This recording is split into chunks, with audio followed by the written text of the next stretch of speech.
নির্বাচনের সময় নানান রকমের বিভিন্ন সেক্টরের ছোট বড় অনেক লোক আমাদের নির্বাচনের সাথে সম্পৃক্ত হয়েছে।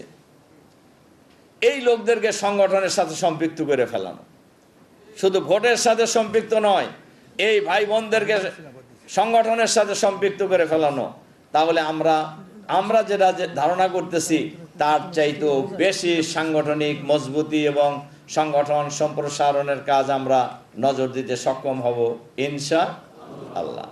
সম্মানিত রোকন ভাই এবং বোনেরা, সবশেষ কথা আমি যেটা বলতে চাই, বাংলাদেশে আমি পার্লামেন্টেও এ কথা বলেছি, সব সময় সরকার চায় দেশকে ভালোভাবে চালানো, আর আমাদের আজীব এক বর্তমান সরকার নিজেরাই সে দেশে বিশৃঙ্খলা লাগানোর জন্য চেষ্টা করতেছে আর কি। এই যে চাঁদাবাজি, সন্ত্রাস, নৈরাজ্য, দখলবাজি, এগুলি তাদের এখন নিত্য নৈমিত্তিক কাজ। এরা জাতিকে ভুলায় রাখতে চায় গণভোট থেকে, কিন্তু ইতিমধ্যেই গণভোট তারা পার্লামেন্টে সংখ্যাগরিষ্ঠতার জোরে বাতিল করে দিয়েছে। কিন্তু জনগণ কি বাতিল করছে?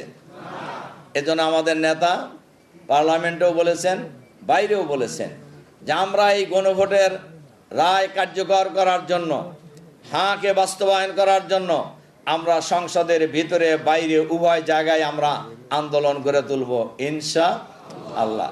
কাজেই সে আন্দোলনও চলছে। এই আন্দোলনকে মোকাবেলা করার জন্য, এই আন্দোলনকে সামনের দিকে এগিয়ে নিয়ে যাওয়ার জন্য আমাদের ঢাকা জেলার রোকন ভাই বোনদের একটি ঐতিহাসিক ভূমিকা আছে। আমরা সেই ভূমিকা পালন করব ইনশাআল্লাহ। গণভোট বাস্তবায়িত হবে এই বাংলাদেশে ইনশাআল্লাহ। সরকারকে গণভোট বাস্তবায়নে বাধ্য করা হবে আগামী দিনে বাংলাদেশে ইনশাআল্লাহ। বাংলাদেশের মানুষ প্রায় 70% মানুষ গণভোটের পক্ষে রায় দিয়েছে। তারা ইতিমধ্যেই আপনার জনগণের সাথে রিলেটেড ঐক্যমত কমিশনে যেগুলি আমরা সবাই মিলে ঐক্যমত হয়েছিলাম, এগুলি বাতিল করে দিয়েছে। এগুলি তারা আবার দেশকে ফেসিবাদের দিকে নিয়ে যেতে চায়। আমরা কি দেশকে ফেসিবাদের দিকে নিয়ে যেতে দিব? আপনারা দিবেন? এই দেশের জনগণ দেবে? দেবে না ইনশাআল্লাহ। জামাতকে নির্মূল করার জন্য জামাত ইসলামের আমির, সেক্রেটারি জেনারেল সহ 11 জন সিনিয়র নেতাকে এই দুনিয়া থেকে বিদায় করে দেওয়া হয়েছে, কিন্তু জামাত নির্মূল হয় নাই। জামাত এগিয়ে গিয়েছে। যারা এই কাজটা করেছে তারা নির্মূল হয়ে গেছে বাংলাদেশের রাজনীতি থেকে। এই জামাতের বিরুদ্ধে যারাই ষড়যন্ত্র করবে তারাই আগামী দিনে নির্মূল হবে ইনশাআল্লাহ।